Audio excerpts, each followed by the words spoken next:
बिस्मिल्लाहिर्रहमानिर्रहीम। अस्सलाम वालेकुम। अमेरिका और इजराइल के लिए इससे ज्यादा तबाहकुन मनाजिर कोई नहीं हो सकते जो आपकी स्क्रीन पर चल रहे हैं। ईरान का स्टेल्थ ड्रोन जो किसी रेडार पर डिटेक्ट नहीं होता, किसी जगह नहीं जाता, वो अमेरिका की इस जंग में जो तबाही करने वाला है, इससे ज्यादा तबाहकुन सबूत कुछ नहीं आ सकता। ईरान ने ये मनाजिर जारी किए हैं और इन मनाजिर के बाद इस वक्त इजराइल अमेरिका की चीखें निकल गई हैं कि ईरान का स्टेल्थ ड्रोन बिल्कुल अमेरिका के एयरक्राफ्ट कैरियर्स हों, वॉरशिप्स हों, उसके जहाज हो, बहरी बेड़े हों, सबके ऊपर मंडला रहा है। और अगर ईरान सिर्फ यहां पर एक बटन दबा दे तो ये सब कुछ तबाह हो जाए। ये ड्रोन्स असल में गए अमेरिका के खास तौर पर एयरक्राफ्ट कैरियर, वॉरशिप, डिस्ट्रॉयर, इन सब के पास। ये मनाजिर चंद उन्होंने जारी किए। ये करते क्या हैं? ये अमेरिका के यानी जो जितने बहरी बेड़े हैं उनके ऊपर गए, उन्होंने इनकी वीडियो बनाई और उसके बाद अमेरिका को पैगाम ये दिया कि तुम्हारे जितने एयरक्राफ्ट कैरियर्स हैं, जितने वॉरशिप एंड डिस्ट्रॉयर हैं, इनमें कोई ताकत नहीं है कि वो हमारे ड्रोन्स को रोक सके। और हमारे इतने खतरनाक जो नए स्टेल्थ ड्रोन हैं, किसी रेडार पर डिटेक्ट नहीं होते, वो तुम्हारे टुकड़े टुकड़े कर देंगे।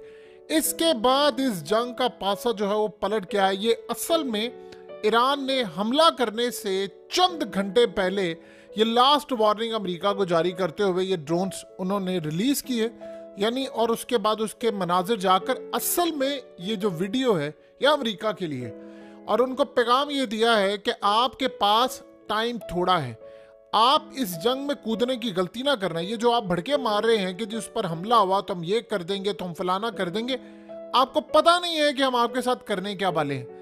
आप इमेजिन कर रहे हैं कि अमेरिका इस सारे सिनेरियो में इस वक्त हक्का बक्का रह गया है। अभी ये दुख उसका खत्म नहीं हुआ था, अभी ये दुख जारी था। कि आप अंदाजा कर सकते हैं कि ये मनाजिर देखिए, शाम के अंदर अमेरिका की मिलिट्री बेस पर तबाहकुन ड्रोन से हमला हुआ है और वहां पर लगे जितने अमेरिका के रेडार सिस्टम थे, जितने उसके डिफेंस सिस्टम थे, सब के सब फेल हो गए हैं और इस वक्त उनके पैरों तले जमीन निकल गई है। यानी आप अंदाजा कर लें कि इस वक्त की सूरत हाल ये है कि अमेरिका को ताबड़तोड़ हमलों का सामना करना पड़ा है और ये अमेरिका के मिलिट्री बेसिस उड़ाई जा रही हैं, पूरी तरह तबाह बर्बाद की जा रही। वहां पर फौजियों के पैरों तले जमीन निकली। आपको पता है कि इन्होंने पहले शाम के अंदर जो खास तौर पर ऑयल फील्ड्स थी, उनके कई इलाके जो है, यानी आधी से ज्यादा मिलिट्री बेस अमेरिका के हाथ से निकल चुकी है। बाकी जो है उसके ऊपर ताबड़तोड़ ड्रोन से हमले हो रहे हैं। ये स्ट्रेटजी असल में ईरान की और यानी रूस की पुरानी स्ट्रेटजी थी, लेकिन जो अब ईरान और रूस मिलकर इसको इंप्लीमेंट कर रहे हैं। स्ट्रेटजी में ये था कि अगर इजराइल को शिकस्त देनी है तो अमेरिका को कमजोर करो। आप देखें ना कि आज जो बदतरीन अमेरिका के यानी ये मामला सामने आ रहे हैं, उसमें शय मिली हुई है सिर्फ और सिर्फ इसराइल को कि इन्होंने आज 100 से ज्यादा लोग मार दिए हैं गजा के स्कूल पर मिसाइल मारकर। यानी इससे ज्यादा बर्बरियत की इंतहा कोई नहीं हो सकती। और पूरा वर्ल्ड 57 इस्लामिक ममालिक समेत खामोश है और वो ऊपर से अमेरिका को कह रहे हैं, यानी इजराइल ने कल अमेरिका को कहा है कि हमसे ज्यादा इंतजार नहीं होता। ईरान ने पता नहीं कब हमला करना है, कब नहीं करना है, क्योंकि रूस ने आपको पता है कि 8 अगस्त से लेकर तो 16 अगस्त तक रात 1 बजे से लेकर सुबह 7 बजे तक तमाम अपनी फ्लाइट जो हैं उन सबको कहा है कि आपने इजराइल की एयर स्पेस इस्तेमाल नहीं करनी, कोई फ्लाइट्स नहीं उड़ेंगी। यानी वो इंडिकेट कर रहे हैं कि ईरान हमला करने वाला है। ये असल में इस वक्त जो सूरत हाल पैदा हुई है वो इतनी तबाहकुन है इसराइल के लिए कि उनको अब अंदाजा हो गया है कि अगर इनके ड्रोन्स यहाँ तक उड़ सकते हैं तो ये सिर्फ इन्होंने एक बटन दबाना है और उसके बाद यहाँ से वो तबाह हो जाएंगे।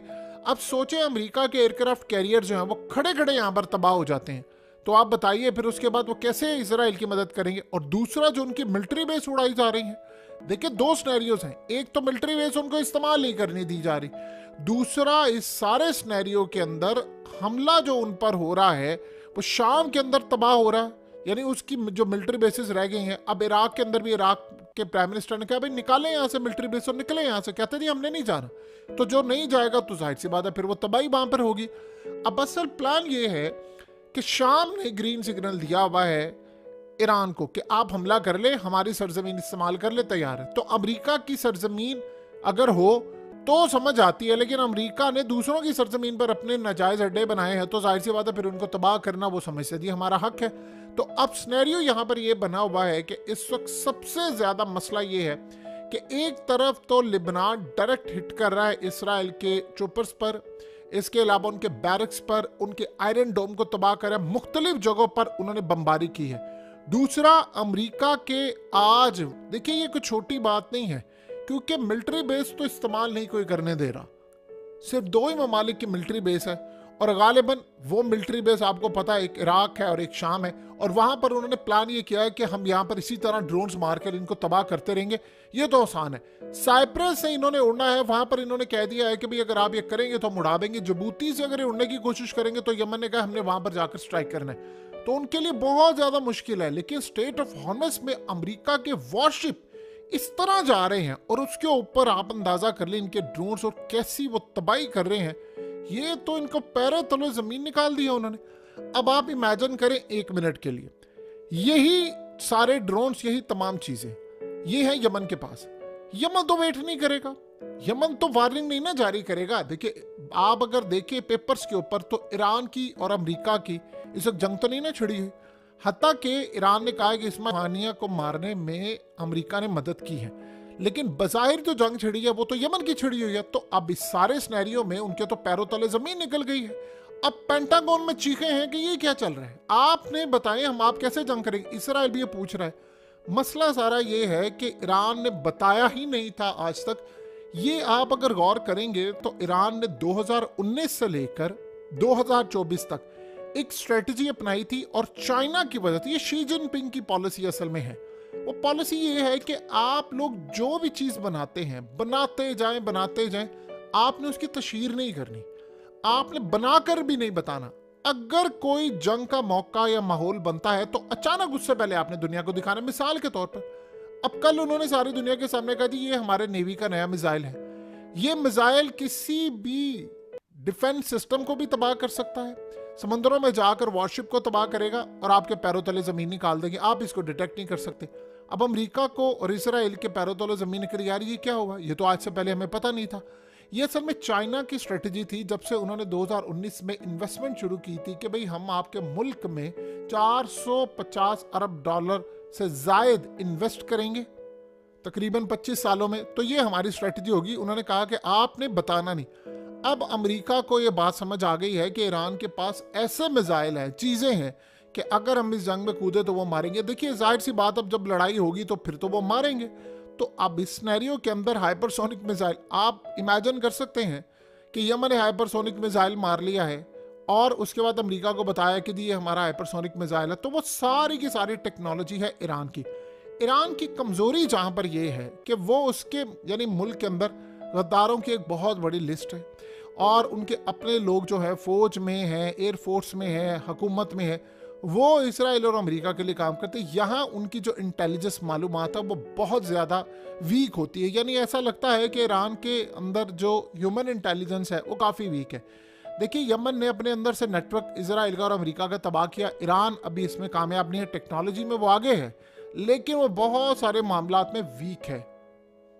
देखिए जो आज इजराइल ने हमला कर दिया है वो तारीख में कभी भी इन्होंने इतना बदतरीन हमला नहीं किया।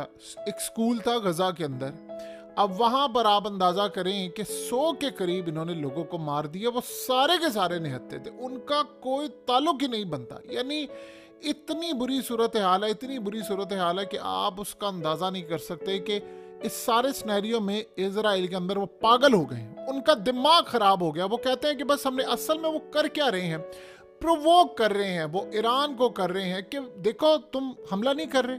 कल रात को उन्होंने ये बात की ना कि भाई हमला करने के लिए जा रहे हैं, तो उसके बाद साथ ही रूस ने कही हम तो रात 1 बजे से सुबह 7 बजे तक फ्लाइट जो है वो नहीं उतरेंगे। इसका मतलब उन्होंने बताया कि ईरान हमला करने वाला। अब वो बर्बरियत की इंतहा करें, वो मार रहे हैं, कोई उनको पूछने वाला नहीं है। आप बताएं दुनिया के अंदर किसी और मुल्क ने हरकत की होती तो फिर इस सारी सूरत हाल में क्या मामला था। अभी बाकी सारे कह रहे हैं जी इसराइल को दिफा का के जी इसराइल फलाना करे, यानी आपने बर्बरियत की इंतहा कर दिया और कोई कुछ कहने और करने को तैयार नहीं है। बहरहाल इस दफा अगर इनको जवाब नहीं मिलता, देखिए अगर कोई ईरान समझ रहा है, ये चाहे वो लेट कर रहा है, उसकी जो भी स्ट्रेटजी होगी कि जी इसराइल इस जंग से परे हट जाएगा, कोई डील हो जाएगी, गलत फहमी है। वो 2000 साल के बाद अब तैयार बैठे हुए हैं कि ये टाइम आया है, हमने लड़ाई करनी है। अगर ये सारा सिनेरियो होता कि उन्होंने पीछे हटना होता तो वो पहले ना हट जाते। उन्होंने लड़ाई नहीं करनी, उन्होंने भरपूर जंग करनी है, पूरी दुनिया को तबाह करना है। तो इस सूरत हाल में आप लेट करें या ना, देखिए अगर ईरान मजीद 1-2 दिन या 3 दिन लेट करता, हो सकता है इसराइल ने जो कल कह दिया वो जाकर हमला कर दे। आज उन्होंने गजा में कर दिया, वो कहा वो छोड़ने वाले हैं। ये गलत फहमी होती है हमारी कि जी वो फलाना कल है। अगले कहते हैं कि हमारा टाइम 2000 साल बाद अब आया है, तो हम कैसे छोड़ सकते हैं। सो गलत फहमी है कि वो जंग बंद करेंगे। उन्होंने जंग बंद करनी ही नहीं है, उन्होंने इस पूरे मिडिल ईस्ट को जलाकर राख का ढेर बनाना है। और यही वो सिनेरियो है कि जो असल में रोकने की तैयारी थी। सो अब ईरान के पास ताकत है, अब वो दिखाई। देखिए बाकी किसी ने नहीं उठकर अमेरिका और इसराइल के खिलाफ जाना। इस्लामिक वर्ल्ड के अंदर वो पावर ही नहीं है, वो अब जा ही नहीं सकते, चाहे जितनी मर्जी बड़ी उनकी फौज हो, एयरफोर्स हो या कुछ हो। अब सारे पीछे हट गए। ये जंग ईरान, रूस को और बाकी ताकतों को खुद लड़नी पड़ेगी।